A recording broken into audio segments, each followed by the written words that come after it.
es una manera. Otra manera es a su capacidad de obtener producto final,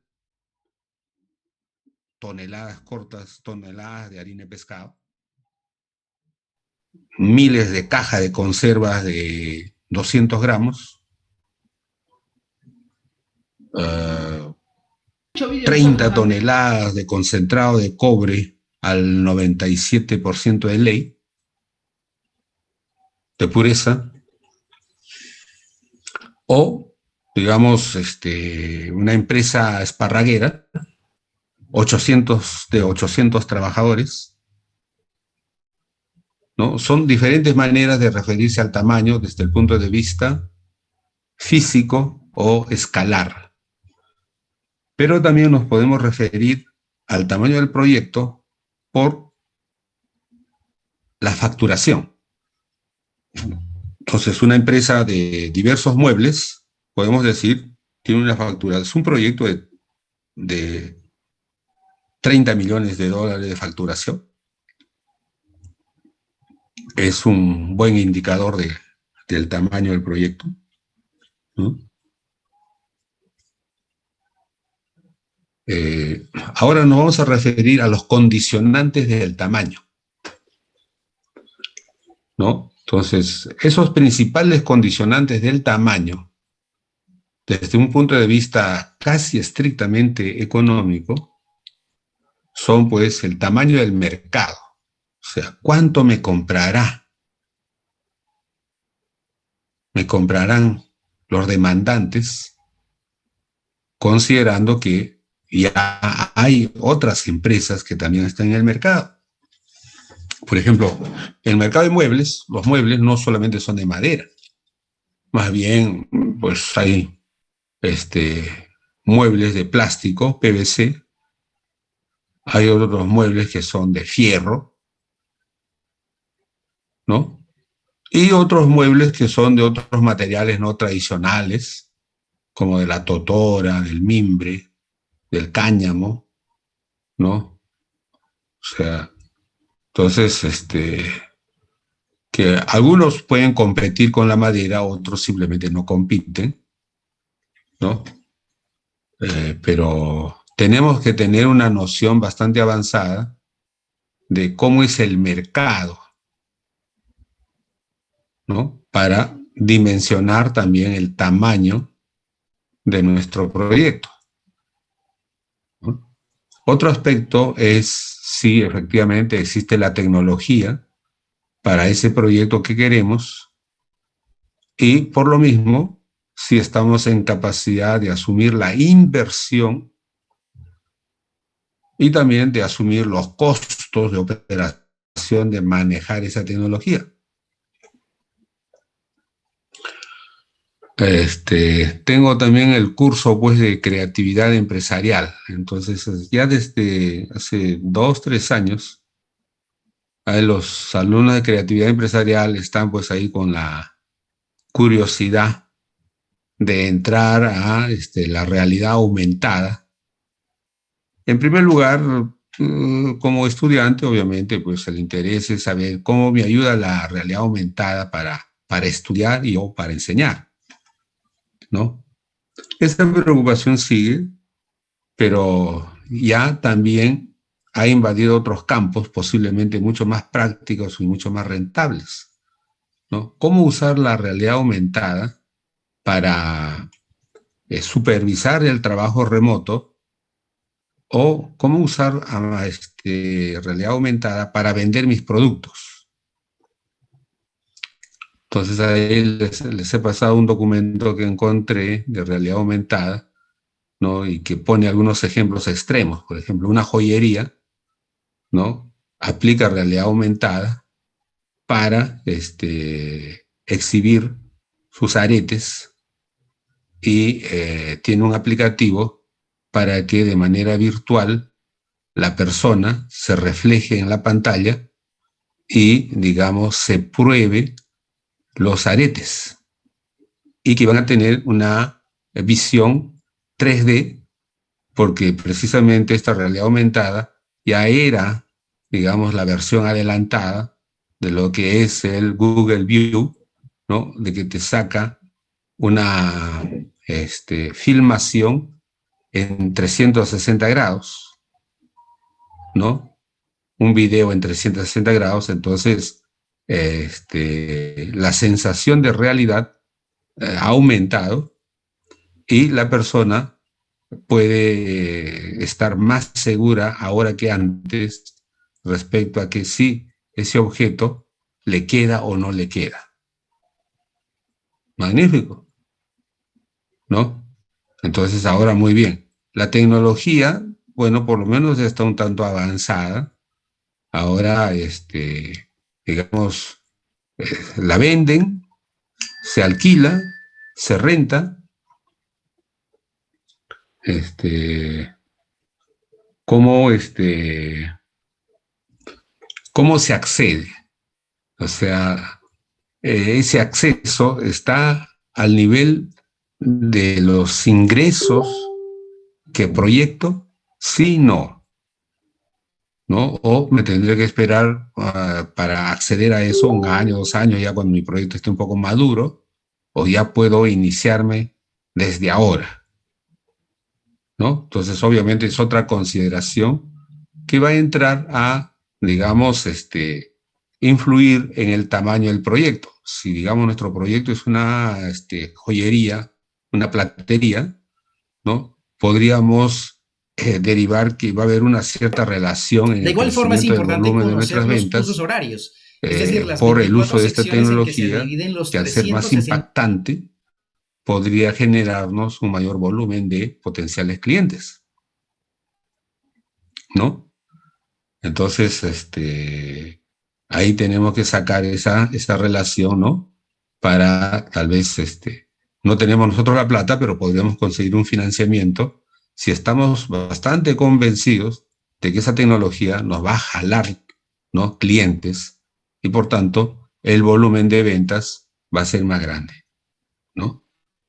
Y entonces para atender ese volumen de ventas, ¿no? Ustedes más que ser valientes en el sentido de decir, sí lo hago, ya me hipoteco, me financio y saco la plata, sí vamos a atender todos los pedidos ni hablar. O sea, más que ser valientes, creo que siempre hay que ser inteligentes, en el sentido de que si efectivamente tuvieras una gran demanda y que te invita a crecer en tamaño, tal vez de una manera inmediata, lo mejor no es crecer en tamaño, sino recurrir al outsourcing, en el sentido de que tú conoces ya en la rama que estás, quiénes otros son joyeros y que son, puede ser de tu confianza, a los cuales tú les puedes encomendar la producción de estas tus joyas que tienen demanda en el mercado.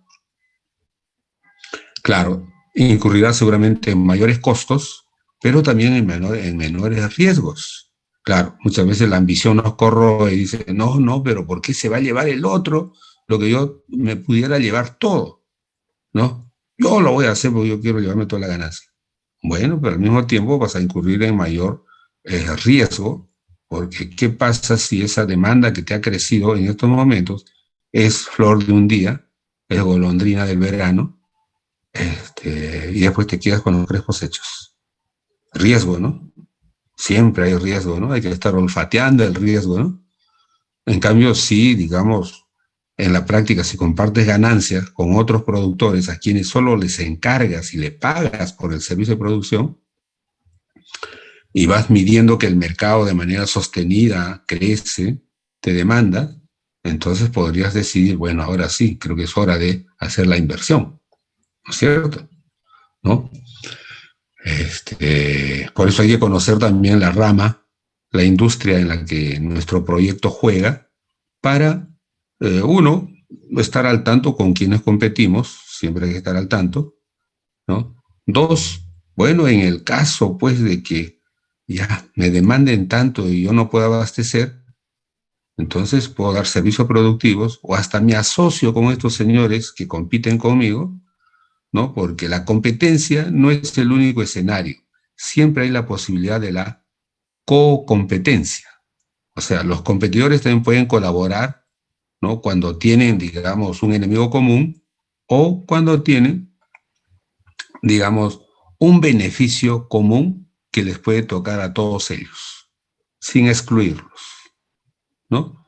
Entonces, hay que conocer quiénes están en nuestra industria para ser estrategas y en lugar de crecer por el lado de más inversión, crecer más bien por el lado de mayor confianza, de mayor relación con los otros, aunque tus ganancias disminuyan por el momento, pero que por otro lado te apacigua el riesgo que tú solo tendrías que correr, ¿no? Hay que ver eso, ¿no? Hay que ver eso también, ¿no? Entonces, ya, eso es en cuanto a la tecnología y los costos. Lo otro es la localización del proyecto. Hay proyectos para los cuales la localización es muy importante y otros que en realidad no son tan importantes, o sea, en realidad pueden ubicarse en cualquier sitio, pueden ser incluso ubicuos, ¿no? Depende de cuál es la materia de fondo, ¿no? Entonces, en los proyectos que son de productos tangibles, ¿no? Parece que sí es importante la localización, tanto si estás muy cerca a la materia prima, ¿no? Como si estás alternativamente cerca al consumidor que te va a comprar esos productos. O sea, ¿no? Entonces, por ejemplo, en el caso de Leche Gloria, por casi 50 años, ellos determinaron que era más conveniente poner la planta, lo principal de Leche Gloria, cerca a la materia prima. Entonces, lo principal de Leche Gloria siempre ha estado en Arequipa, porque de ahí se abastece leche fresca. Y de ahí ya hace sus diversos procesamientos y el producto terminado es traído a Lima y de aquí distribuido a todo el Perú. Y el negocio le va bien, ¿no? Pero después en el tiempo, conforme la demanda de leche ha aumentado, ¿no? Entonces han visto que ya Arequipa por sí sola no puede abastecer o es muy peligroso depender básicamente de una sola región. Si esa región te hace una huelga, te hace un paro, te fregaste. Entonces ya con un ánimo de diversificar el riesgo, bueno, ya Gloria ha fomentado el surgimiento de nuevos hatos ganaderos lecheros,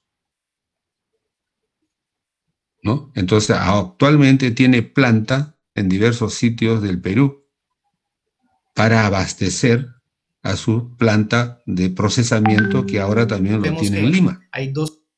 Ahora ya hay planta de procesamiento en Lima, no solamente en Arequipa, sino también en Lima. Es que el mercado ha crecido tanto, ¿no? Entonces, bueno, esa planta muy bien podrían haberlo puesto muy cercano al norte chico o al sur chico, donde están sus plantas de procesamiento, pero prefirieron ponerlo aquí en Lima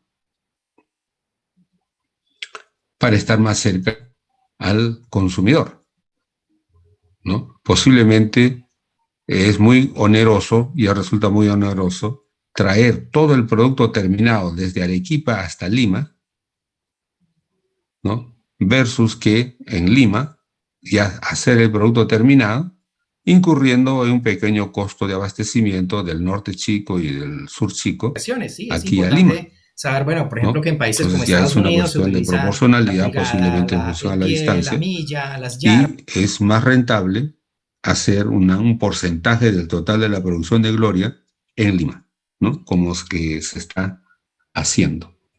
Entonces, la localización es otro aspecto importante. Entonces, claro, lo principal de la planta está en Arequipa, porque ahí está el mayor volumen de la leche.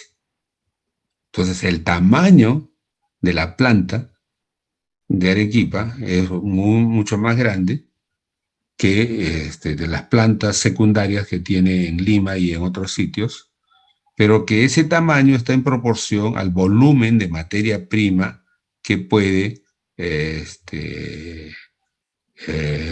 colectar diariamente, ¿no? Si hubiera mayor oferta de leche fresca en Lima, posiblemente las plantas acá tendrían que seguir creciendo y creciendo y creciendo, porque hay una mutua dependencia entre el tamaño de planta y tamaño de materia prima, y tamaño de volumen de materia prima, ¿no?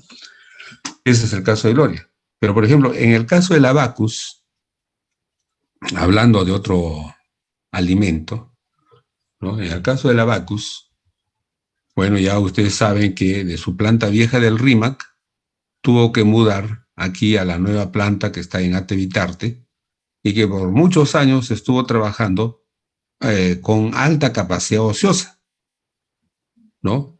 Qué lisura, ¿no? Que se esté desperdiciando un porcentaje importante de la planta del abacus acá, ¿no? Habiendo tanta gente sedienta y tantas cosas que celebrar, ¿no? Pero en los últimos años, hasta antes del coronavirus, ¿no? El consumo de cerveza en Perú pues ha ido creciendo tremendamente, ¿no? Tremendamente, ¿no? A tal punto que la Bacus ya está haciendo una nueva planta, ¿no? En Lima. Claro que la materia prima de la Bacus, que es obviamente pues el lúpulo, la cebada, pero también que ya le ha metido, ha entrado al trigo, ¿ah? Porque dice que a las mujeres más les gusta la cerveza de trigo, ¿no? Este, y también, pues, la Bacus ha entrado a embotellar guaraná, ¿no? Y otros productos alimenticios que están en el rubro. Entonces, ha tenido que decidir y dónde hago la planta. Bueno, pues localización cerca al gran mercado de consumo que es Lima. Ya está, Lima. ¿Y ahora cómo hacemos para abastecer al resto del Perú? Ya ese sistema de logística, sistema logístico. Les decía el otro día que los dos grandes sistemas logísticos más desarrollados que tenemos en Perú son el de Gloria y el de Abacus. O sea, lo bueno y lo malo van siempre de la mano casi al mismo nivel. Ya es tu decisión si optas por lo bueno, si optas por lo malo. Es tu decisión, ¿no? Pero lo bueno y lo malo, señores, aunque parezca mentira, van casi al 50%, ¿no? Entonces, en cada momento nos estamos jugando una decisión binomial, ¿no? Bueno, pues en Perú hemos decidido jugarnos por lo bueno tomar más cerveza, ¿no? Porque qué lisura, los alemanes se toman casi 200 litros de cerveza per cápita año. Nosotros solamente estábamos en 35 litros cabeza año. ¿Quién se tomaba el resto del trago? No, no hay derecho. Así que queremos ponernos como los países desarrollados también. No solamente llegar a 200, sino pasar, ¿no? Salud, salud. Nada de eso, ¿no? Lo que pasa es que, pues, en Alemania se toma la cerveza, que es el nombre genérico, ¿no? Hasta como refresco. Hay cerveza no alcohólica, cero alcohol.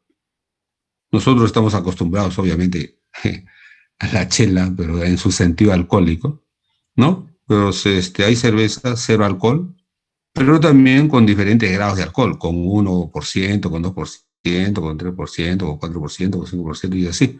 Va subiendo. Entonces ya depende cuáles son tus propósitos non santos para elegir tu porcentaje de alcohol, ¿no? Y como ustedes ven, en lo que acaba de pasar en el Oktoberfest, ¿no? Se toman cervezas en unos vasos más grandes que el tamaño caporal, un vaso un vasón de cerveza de 2 litros, ¿no? Pero seco y volteado, ¿ah? Seco y volteado. Claro que si fuese pues con el grado alcohólico que nosotros tenemos, terminas eso y al suelo, ¿no? Pero no, pues, o sea, son diversos grados de alcohol, ¿no? Más lo toman como refresco que ciertamente, pues, como el típico trago que conocemos, ¿no? Entonces, la localización, pues, depende de los dos grandes criterios extremos, cerca a la materia prima o cerca al mercado consumidor. ¿No? Son criterios. ¿Cuándo hay esta decisión? Claro que en el caso de la minería no hay esta posibilidad de decidir. O sea, las minas, ustedes saben que están en los terrenos más inhóspitos, ¿no? Y ahí se tiene que poner la minería para hacer lo principal de los procesos primarios de transformación, ¿no? Y luego ya para su venta final y para su transformación en metales, usualmente pues se tiene que exportar, ¿no? Entonces los principales productores de minerales en el mundo en realidad son países y productores exportadores, ¿no? Y entonces ahí las empresas mineras no tienen la opción de poner pues la mina en el país comprador, donde están las siderúrgicas, sino necesariamente donde está la reserva minera, ¿no? Para extraerla. Bueno, otro aspecto que domina influencia en el tamaño es el financiamiento del proyecto.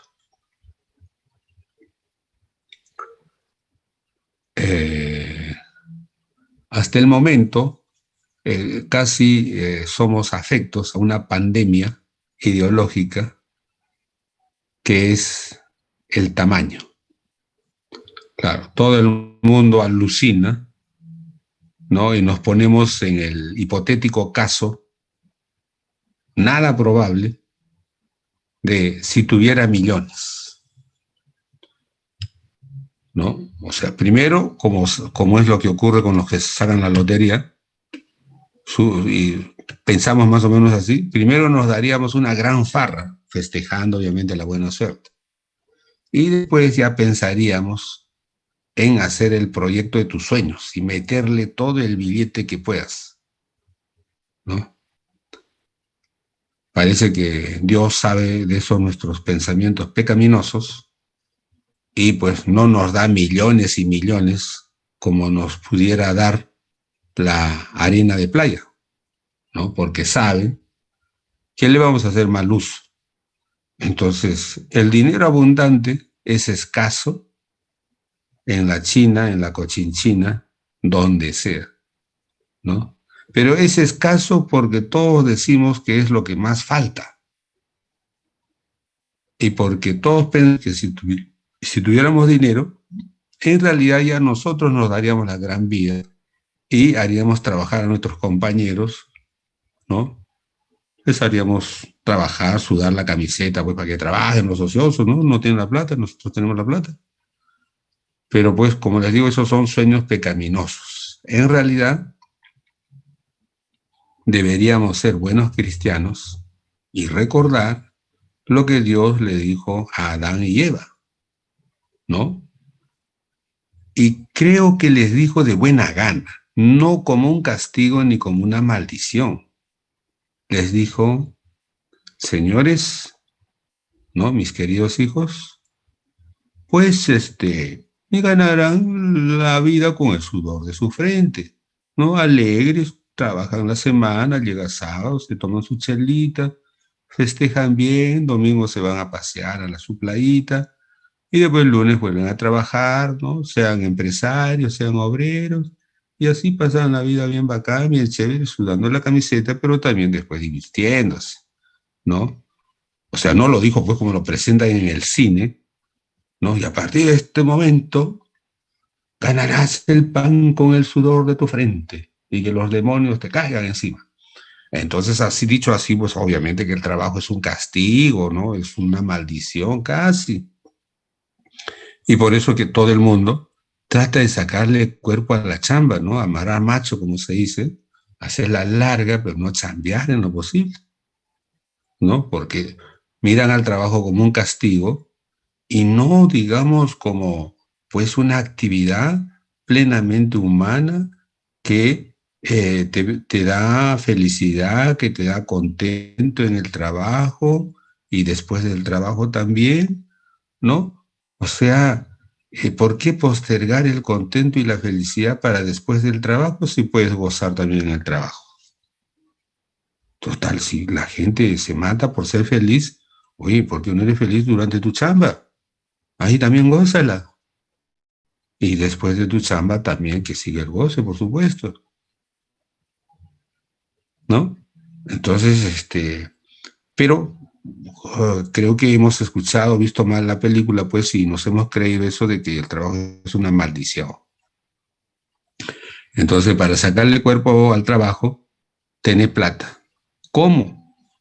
Bueno, pues si es posible sin trabajar mejor, ¿no? Robar, por ejemplo, ya está.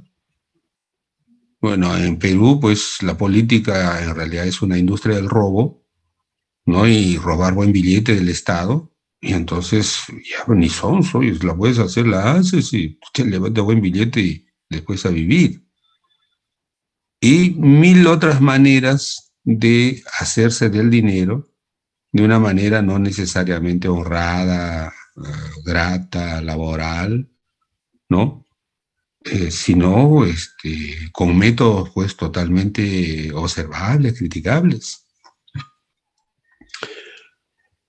Y bueno, entonces, eh, nadie o pocos quieren crecer pequeño y tener la aspiración luego de ser grande, ¿no? A pesar de que pues hay un doctrinario de la economía a quien citaba muy frecuentemente el finado presidente Belaunde, ¿no? El famoso Schumacher, ¿no?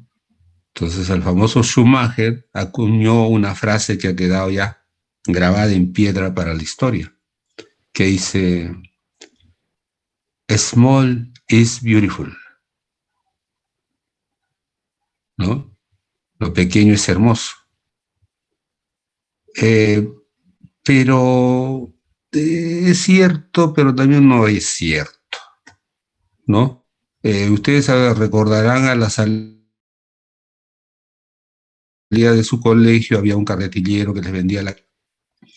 Pero a ustedes les gustaría ver a ese señor o a esa señora que toda su vida se la pase vendiendo solamente cachanga en ese puestecito para comenzar, ¿está bien? Me parece que todos los inicios deben ser modestos y deben ser humildes.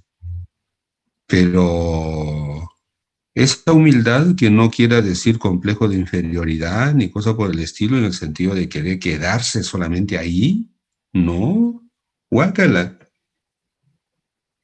no, está bien, comiencen pequeños, pero eso no es para quedarse ahí, eso es para crecer. O sea, todos los pequeños deben ambicionar ser grandes en algún momento, cuanto más rápido mejor. O sea, pequeño es reconocer que hay una serie de limitaciones en el momento, pero no es cierto eso pues que ya les he repetido en los otros cursos que algunos de ustedes que llevan conmigo, eso que antes nos predicaban algunos curas confundidos que decían que es más difícil que un camello pase por el ojo de una aguja que un rico entre al reino de los cielos. Con lo cual se estaba diciendo que el que sea rico, el que sea grande, ¿no? Ya estaba condenado a freírse pues en la parrilla del infierno por los tiempos, pero por el solo hecho de ser rico. Y entonces, obviamente, pues, ¿quién quiere iniciar un negocio para después irse al infierno? Todos queremos irnos al paraíso, ¿no? Entonces, por eso que muchas veces cuando se conversa así entre amigos que son comerciantes, que son negociantes, y uno le pregunta al otro, ¿y cómo va? ¿Cómo va el negocio? Bueno, ahí sí va, para qué no me quejo, ¿no? Pero bueno, da para comer, ¿no? Ahí nomás, ¿no? algo así como que quedarse en la pequeñez fuera una bendición, ¿no? Un pasaporte para irse al paraíso y escapar al infierno. No, no, no, no, ¿no?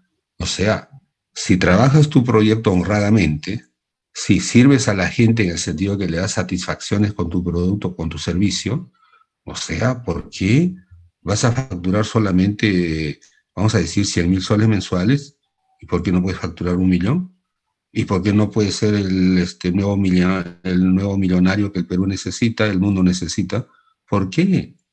O sea, en ese sentido no debe haber límites a que la gente premie con su preferencia al buen producto, al buen servicio, y por tanto la empresa y los accionistas respectivos se hagan millonarios, se hagan recontramillonarios. ¿Cuál es el problema si el producto y el servicio está bueno? ¿Cuál es el problema si esa empresa paga a sus profesionales, a sus obreros, a sus empleados, les paga bien? Y con eso esas personas mantienen a sus familias y sacan a la generación del reemplazo, la generación del relevo, que en el futuro nos van a traer nuevos productos, mejores servicios, etcétera. O sea, ¿por qué lo van a castigar? O sea, ¿por qué se tiene que ir al infierno? ¿No? Entonces, tal vez más sea un problema de modestia no aceptar al ser pequeños y querer ser grandes y que te den un financiamiento, de preferencia el Estado, ¿no? Y que no te exija mayores condiciones. Bueno, en la tierra eso es poco posible. No sé si en el paraíso habrán esas condiciones, pero en la tierra el dinero es escaso y la obtención de préstamo está condicionada, ¿no? A que le pague los intereses en las fechas respectivas y para lo cual el proyecto debe rendir, debe vender, ¿no? Y entonces, obviamente, si el banco, las cooperativas, las mutuales o los financistas no están tan convencidos de tu proyecto, obviamente te van a dar nada o te van a dar lo menos posible porque tampoco quieren exponer al riesgo, ¿no? Y tampoco el inversionista, el proyectista tiene que esperar que el Estado le regale el capital o, digamos, cualquier mecenas que aparezca por ahí le regale el capital. No, señores, tenemos que arañar, ¿no? Eso que dice el sudor de tu frente es obviamente simbólico. Lo que dice es que en realidad todo pan que sea dulce debe tener pues la amargura del sudor. O sea, debe ser tu chamba, debe ser tu trabajo, no tu robo, no el engaño, debe ser tu trabajo, ¿no? O sea, debes hacer bien tu producto, tu servicio, para que la gente luego también te agradezca y te pague, ¿no? Entonces, el financiamiento, pues, no es una barrera, es una restricción, ¿no? Hay que saber superar esa restricción, ¿no? Por el momento te condicionará, pero no te prohíbe, no te prohíbe, ¿no? No te prohíbe, ¿no? Bueno, el otro factor muy importante, pues, es el factor legal.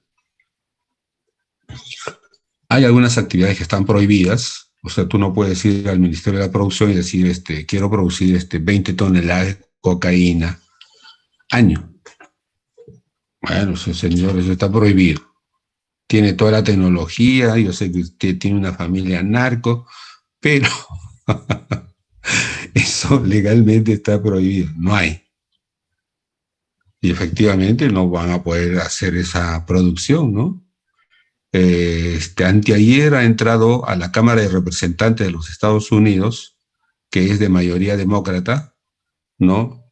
El proyecto de ley para legalizar el cultivo, la comercialización de la marihuana, ¿no? Y seguramente lo van a legalizar de una manera ya federal, no solamente en algunos estados, sino de manera federal. Y seguramente la primera etapa será, bueno, su consumo legal con fines terapéuticos, ¿no? Y después ya en un segundo periodo ya será ya, pues, con fines más abiertos. Das un viajecito por ahí, ya, sacas tu marihuana, pero legal, ¿no? En su momento, por si acaso, el café fue considerada una droga y su comercialización un tráfico, ¿no? Como siempre, los primeros que consumen los concentrados de estas drogas son los intelectuales que quieren más alucinación, las élites sociales que tienen la plata para comprar y consumir de manera concentrada, ¿no? El famoso escritor francés Honorato de Balzac falleció tomándose aproximadamente 142 tacitas de café express. Una tacita casi un poquito más chiquito que un dedo. Y, a ver, sácate esencia de café de medio kilo, esa tacita, y tómate con su puntito de sal, más su puchito. Ya, ese es el vicio completo, pues, señores. Si entran al vicio, entran al vicio completo. No, mentira, nada de eso. Pero, pues, bueno, eso era en la época en que el café era una droga y su comercialización un tráfico, y por tanto era ilegal. Y entonces las élites gozan, tienen una satisfacción hiperbólica de considerarse la excepción, que no les va a pasar nada, y consumir eso mientras que el pueblo solamente mira y se relame. Y esa es la satisfacción psicológica adicional, que solamente ellos pueden y los otros no pueden, ¿no? Es una satisfacción, pues, un poco fregada, ¿no? Aparte ya en sí mismo de los efectos de la droga sobre el cuerpo. Pero felizmente esos tiempos pasan, ahora todo el mundo puede tomar su cafecito, ¿no? Nadie se droga, felizmente, ¿no?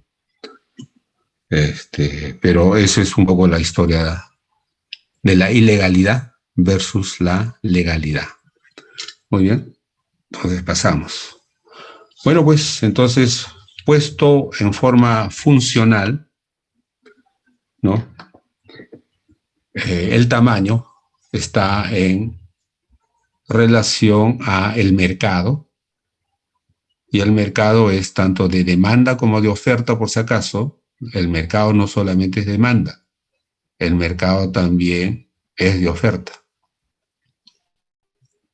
Por ejemplo, ustedes quieren hacer una nueva panadería y efectivamente ven que toda la gente come pan y todos los días. Y pueden decir, oye, aquí no hay pierde, tenemos y sacamos la panadería. Pero un momentito. Ahora vean, ¿y cuántas panaderías hay? Y van a ver, pues, panaderías como cancha, ¿no? Y algunas panaderías se quedan con su producción varada, no venden. Y entonces ahí sí ya, pues, ustedes pisan tierra y dicen, oye, caramba, ya casi nos ensartamos. Sí, hay un montón de demanda, pero también hay un montón de oferta. Entonces pueden cambiar de idea y hacer otro negocio, ¿no? Entonces, mercado, localización, están los otros. ME que le he puesto acá. Uh-huh. Ajá. Mercado y consumidores finales, vistos, diferenciado acá del balance demanda-oferta, localización, mercado como consumidores,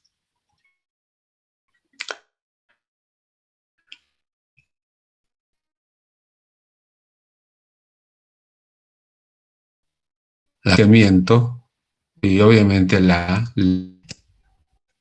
y seguramente algún otro aspecto que se pueda escapar a esto, ¿no?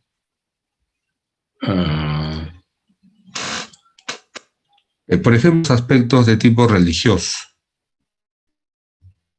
¿no? Yo visité el World Handkerchief Center en Osaka. World Handkerchief Center de Osaka, que es el Centro Mundial de Diseño de Pañuelos, en Osaka, en Japón, donde se hace solamente el diseño, no la producción, el diseño de todas las formas habidas y haber de pañuelos, de todos los materiales imaginables, de todas las formas, circulares, triangulares, rectangulares, pentagonales, o sea, la forma que se te ocurra, de todos los materiales, de corcho, de fibra de madera, de fibra de algodón, de fibra de pelos, de auquenios, dromedarios, lo que sea, ¿no? Imagínense, señores, hacerse una pañuelita de pelos de murciélago, la cosa más ficha que ustedes van a encontrar, más cara.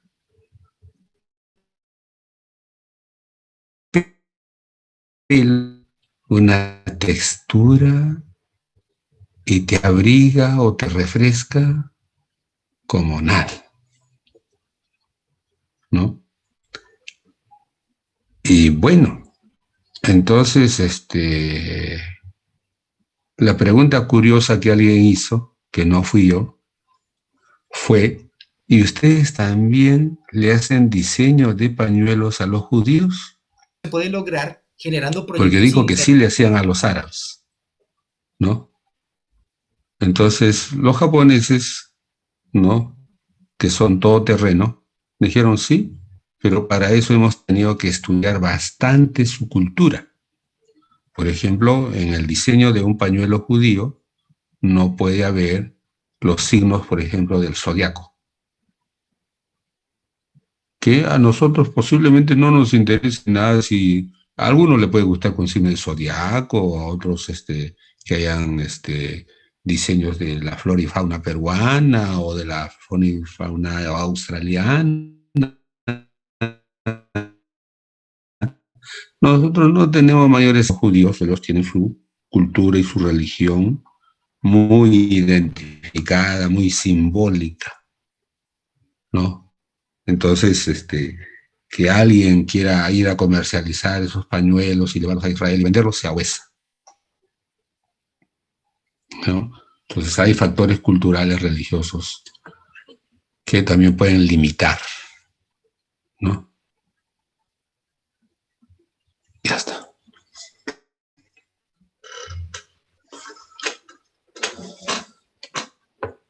Bueno, esto se los voy a pasar, ¿no? Estos son ya ideas fuerza.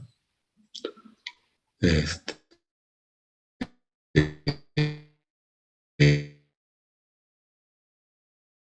eh, no tiene necesariamente una dimensión infinitesimal.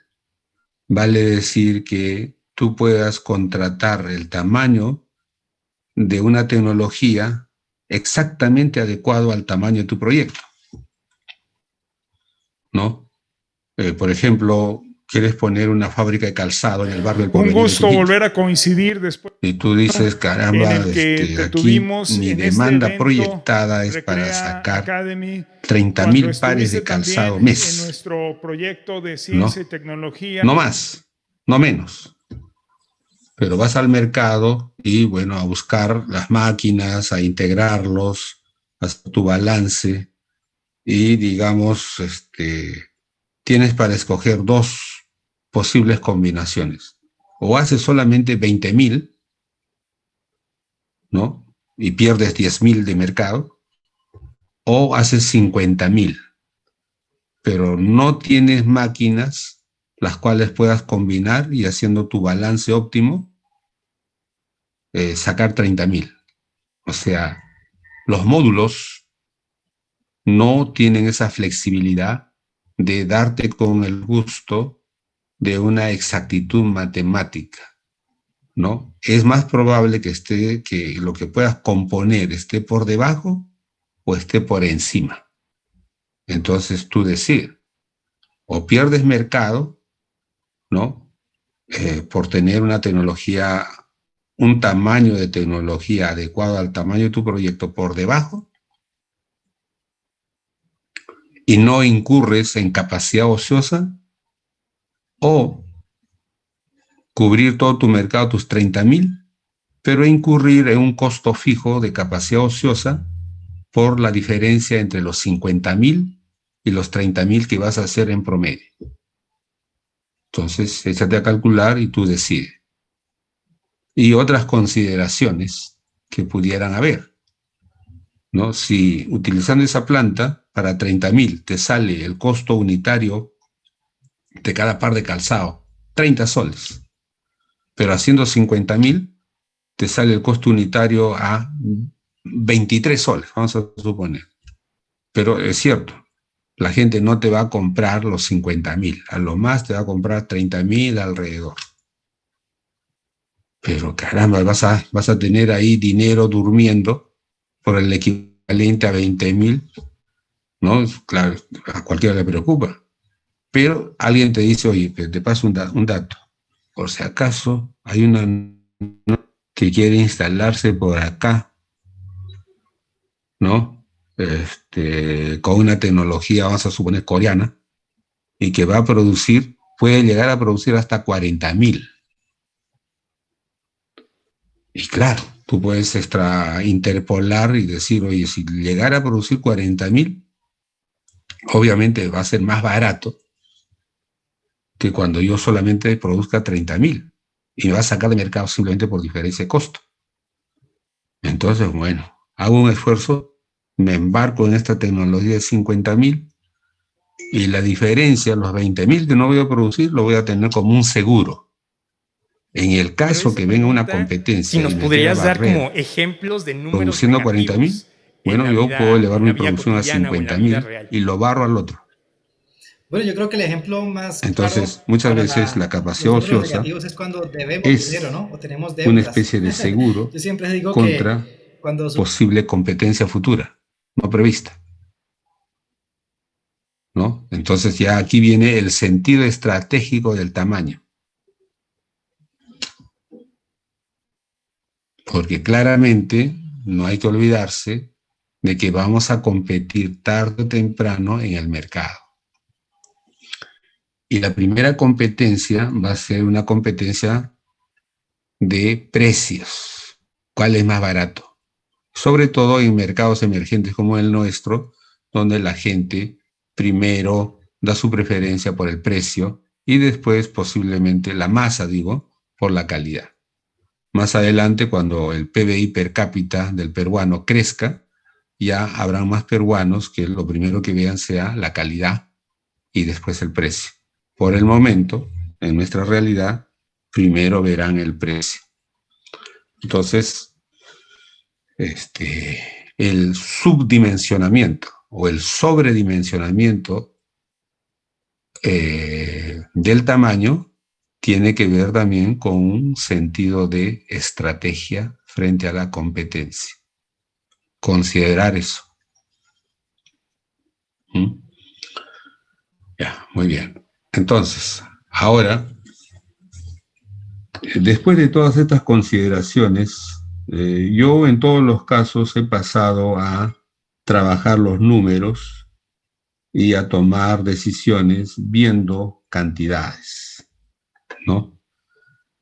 Eso es un poco la metodología que estoy siguiendo en proyectos y para lo cual necesitamos algunos instrumentos de optimización. Entonces, el instrumento principal de optimización en proyectos es este indicador llamado valor actual neto, que en general se puede aplicar a diferentes categorías del proyecto. En este caso vamos a empezar aplicándolo al tamaño. El valor actual neto, ¿no? Del tamaño. Pero dentro del tamaño, el tamaño de la inversión o del dinero que vamos a usar para el proyecto, ¿no? Entonces, claramente, cuando ya hablamos de valor, usualmente estamos hablando, ¿no?, del valor monetario del proyecto. Como tal, este valor actual neto lo vamos a aplicar a un flujo monetario que proyectamos se va a dar en el tiempo.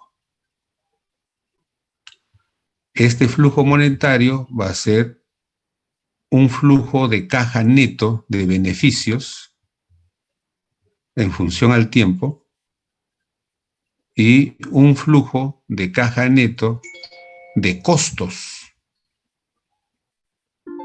asociados con el tamaño. Ambos están asociados con el tamaño, tanto, digamos, los beneficios, produzco 30.000 pares de calzado mes, y también los costos para producir 30.000 pares de calzado, voy a utilizar una tecnología que está representada por una combinación óptima de una serie de máquinas, herramientas, trabajadores, instalaciones y metros cuadrados necesarios, digamos, para la ejecución del trabajo, ¿no? Y esos son costos. Entonces, la diferencia entre este flujo de caja neto de beneficios y el flujo de caja neto de costos me va a dar, pues, digamos, este valor actual neto, el VAN, el famoso VAN. Y como ambos flujos son en el tiempo, pero mi decisión es usualmente una decisión en el momento cero, que es lo que vamos a ver luego, yo tengo que homogenizar, escriban bien esta palabra, homogenizar los valores monetarios de un horizonte temporal, los tengo que homogenizar a un solo momento, al momento de la decisión. Ese momento de decisión es usualmente el momento cero. Digo usualmente, no digo exclusivamente. Usualmente es el momento cero. El momento cero en proyectos es el momento en el que he terminado de ejecutar la inversión y es el momento a partir del cual voy a comenzar a explotar el proyecto, mejor dicho, a producir. Por eso es el momento cero o el foco, ¿no? Y es el momento de la decisión para determinar cuál será el tamaño del proyecto. Pero como ya ustedes se pueden haber dado cuenta, ¿no? Todo esto es antes de que yo gaste nada en el proyecto, porque estamos hablando todo a nivel de estudio. Nosotros estamos recién estudiando el proyecto, ¿no? Y es por eso que ficticiamente, ¿no? Ese momento cero es el momento en que en la práctica ya he terminado de hacer los estudios del proyecto y puedo decidir si voy a ejecutar el proyecto Te digo, hay o varias no voy a preguntas, con todo gusto ejecutar te el las hacemos proyecto, llegar, tú las vas a poder ver a que cerramos este día de jornada. Pero ¿no? Julio, Y para lo si en cual, una por hora nos tanto, volvemos a conectar, ya vamos a tener poner la noticia, ojalá que sea un cuánto es lo festejo, que nos va a dar muchísimo gusto. gastaría en ejecutar el proyecto y después tengo que suponer cuánto de costo involucrará explotar ese proyecto.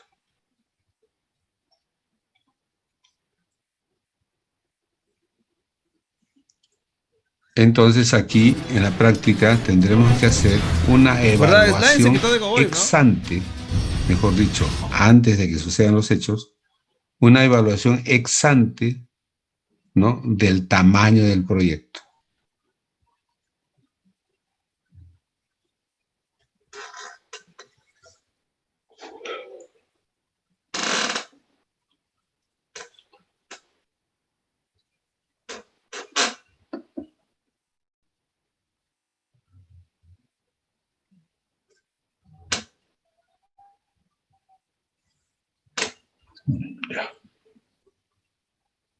Ahora, aquí tengo los respectivos ejercicios.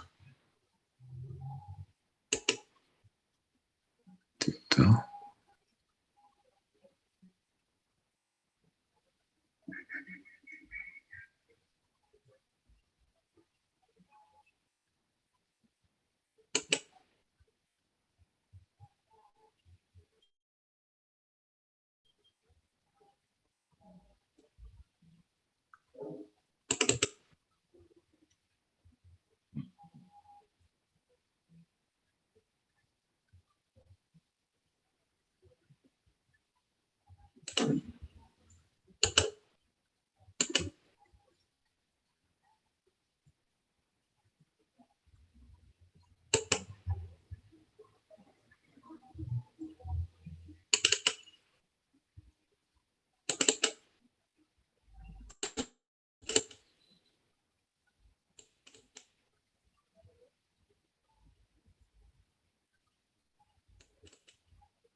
Entonces,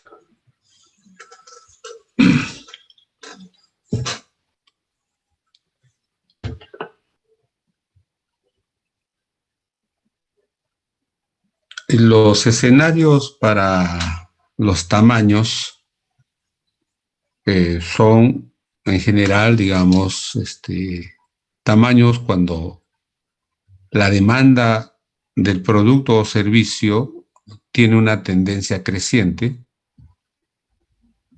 o el otro escenario alternativo tiene una demanda constante, o también el otro escenario es cuando más bien haya una demanda creciente. Pues cuando estudiemos el tamaño de nuestro proyecto, tenemos que identificar en cuál de estos contextos vamos a poner nuestro proyecto: creciente, constante o decreciente.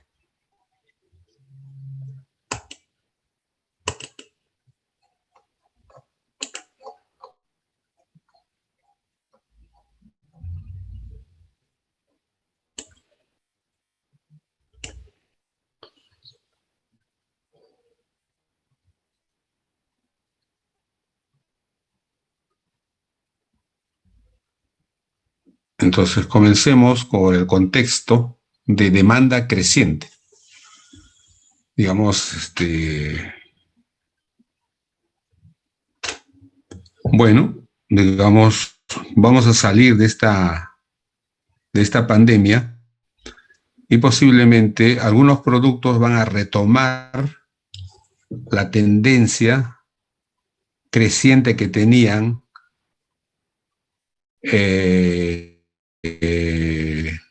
antes del coronavirus. Vamos a suponer que es la demanda de departamentos en edificios, ¿no? En edificios de más de 5 pisos, donde ya hay ascensor, ¿no? O sea, la demanda de departamentos estaba muy buena hasta antes del coronavirus, ¿no? Y después, obviamente, pues esa demanda se ha paralizado, se ha estancado, ¿no? Entonces, la gente antes de preocuparse en casa, obviamente es natural que se preocupen primero en vivir, ¿no? Y todo el mundo pues, ha amarrado sus soles para ver cómo se defiende en una situación en que no hay chamba, los sueldos han bajado, etcétera, ¿no? Entonces, bueno, si la demanda es creciente, ¿no? Lo que se puede prever es que los beneficios del proyecto podrían ser crecientes. Entonces, esta curva roja pinta la probable curva de crecimiento, ¿no? Cuando la demanda es creciente. Y los costos sería la curva azul. Los costos también obviamente van a crecer. Produces más, bueno, necesariamente vas a incurrir en mayores costos, ¿no? Habrá algún momento y tamaño donde los ingresos, los beneficios y los costos se igualen, ¿no? Tanto en el tamaño como, digamos, en un posible tamaño máximo. Lo que dice es que, digamos, en el intermedio habrá un punto óptimo donde el proyecto, en función al tamaño producido y vendido, alcance un ingreso óptimo y también alcance óptimo, ¿no? Y ese costo óptimo va a ser la distancia máxima entre esos dos puntos, que como tal da la ganancia máxima, ¿no? Entonces, ese tamaño ideal, ese tamaño óptimo será este tamaño, el de acá. Digamos, en este caso, el tamaño 1. Entonces, el tamaño 1 está en el punto donde hay la mayor distancia entre ingresos y costos.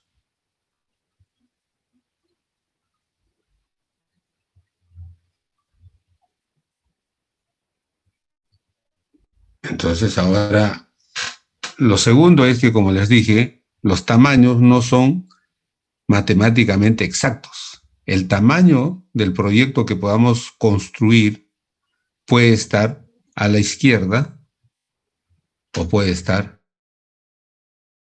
a la derecha, ¿no? Claro, digamos, la tendencia de la tecnología es hacer ciertamente modular para permitir que los inversionistas puedan tener un crecimiento modular, de tal manera que en lo posible todo el mundo produzca casi lo que el mercado demande y no tener una capacidad ociosa. Posiblemente hay algunas líneas de producción que puedan conseguir esto, otros bien difícil que consigan eso, por ejemplo, las grandes siderúrgicas, ¿no? Obviamente, pues proyectas una siderúrgica para 40.000 toneladas día, pero digamos, ¿qué pasa si el mercado te llega a demandar 90.000 toneladas día? ¿No? La más próxima es de 150.000 toneladas. Entonces, claro, es tremendo problema, ¿no? Pero lo que digo es que los tamaños no son infinitesimales y por tanto no pueden ser exactamente, matemáticamente exactos, ¿no? Entonces hay la posibilidad que respecto al óptimo estés a la izquierda o estés a la derecha, ¿no? Pero esas situaciones no queridas las absorberás, pues, empresarialmente. Bueno, entonces, cuando proyectamos, pues, el incremento del beneficio como el incremento del costo, encontramos que desde un punto de vista unitario, ¿no? Esto es la evolución del beneficio marginal, ¿no? El beneficio en el tiempo y en función al tamaño sigue cayendo, y más bien el costo en función al tiempo y al tamaño sigue subiendo. Entonces, esta situación óptima es pues ahí donde, digamos, aquí los beneficios por unidad siempre han sido mayores que los costos por unidad. Sin embargo, ya en este otro segmento, los costos por unidad comienzan a ser superiores a los beneficios por unidad, ¿no? Entonces, eso hace que precisamente aquí en la curva del beneficio, en el segmento donde los beneficios son por unidad, son mayores que los costos por unidad, el beneficio total es creciente hasta que llega al óptimo, a partir del cual el beneficio sigue siendo todavía positivo, pero claramente el beneficio tiende a ser negativo hasta llegar a ser cero, y si bajas de cero ya estás en la pérdida, ¿no? O sea, aquí el beneficio comienza a caer. Entonces, pero esto es todo en función al tamaño. O sea, el tamaño es importante para el diseño del proyecto, ¿no? Entonces, y digamos hay otras graduaciones ya de tipo más estratégico para el diseño del tamaño, ¿no? Y lo que les digo, capacidad ociosa por diseño, ¿no? Es tener un tamaño por encima de la demanda actual e incluso posiblemente por encima del tamaño óptimo, pero no tienes otra alternativa, ¿no? La otra estrategia es, en realidad, incurrir en costos de oportunidad, en el sentido de que el tamaño de tu proyecto va a producir por debajo de lo que el mercado quiere comprar, ¿no? Pero tú prefieres perder un porcentaje en lugar lugar de incurrir en capacidad ociosa, costo de capacidad ociosa, ¿no? También puedes, obviamente, optar por lo alternativo, pero ya esa es tu decisión, beneficio, costo.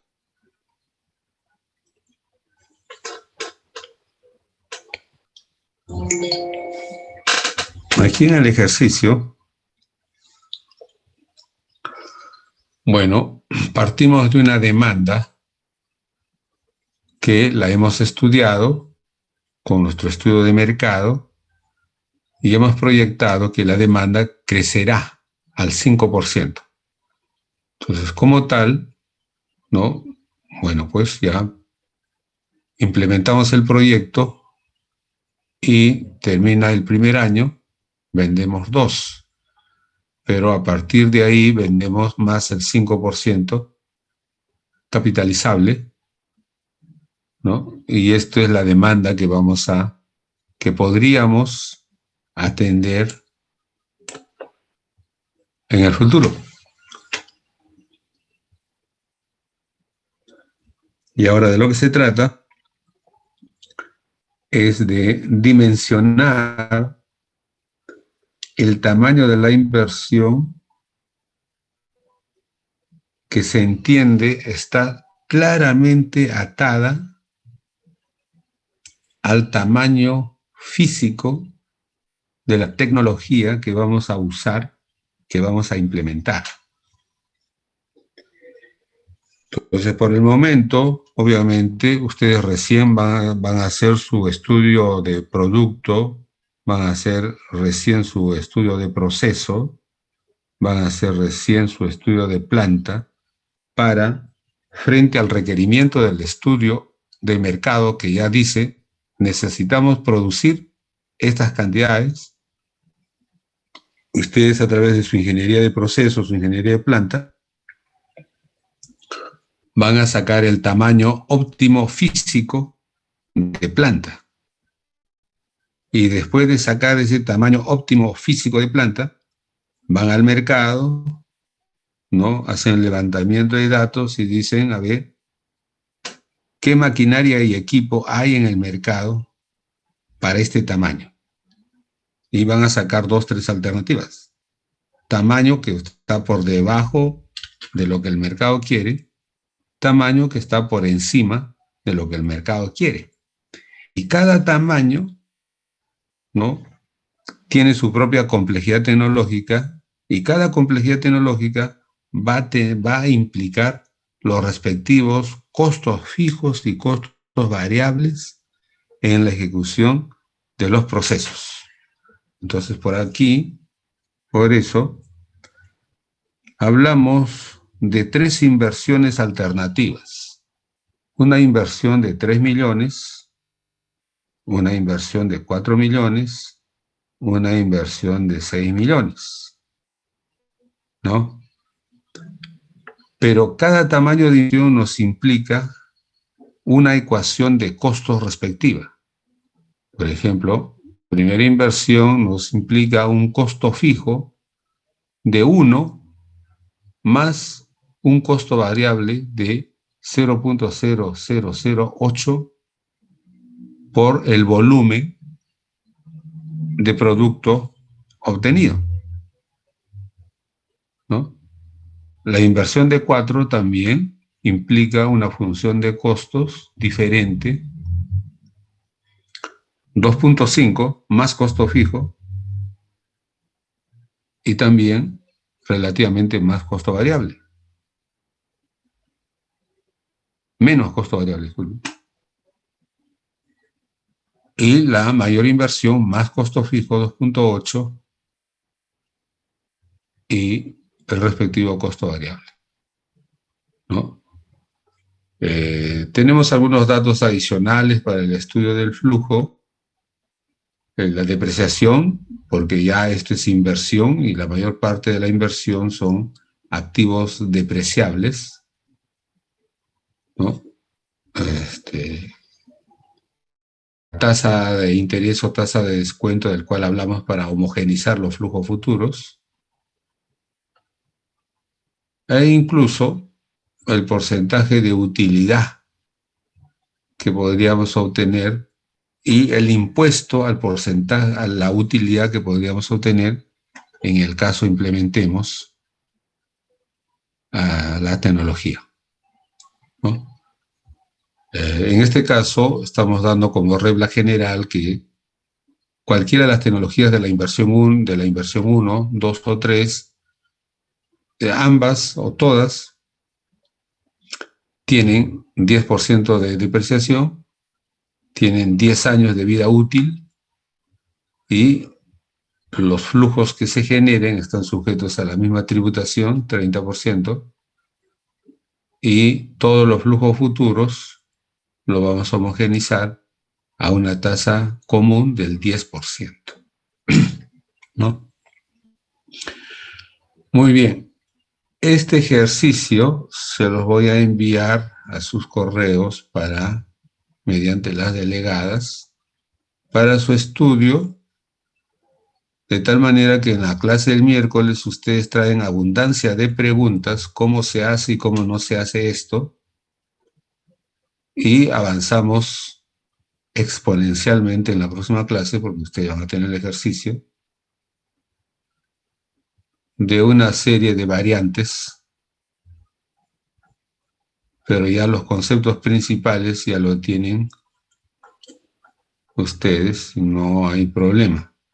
Además que está didácticamente presentado, eso no se pierda en la página hoja 1. La hoja 1 está la correlación, el tamaño, ¿no? Y las hojas en las que están los respectivos ejercicios. ¿Está? Si adicionalmente se lee en momentos, también totalmente comprensible. Todos son ejercicios. Bien, señores, entonces siendo la hora, el curso de asesoría de tesis 2. Así que vamos al curso de tesis 2 y los voy a hacer volar, pues tesis.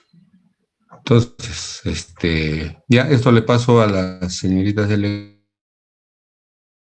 delegadas y ya estamos en clase.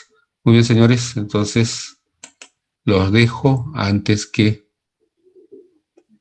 el Zoom se me cierre. Buenas noches, los veo el día miércoles. Gracias con todos.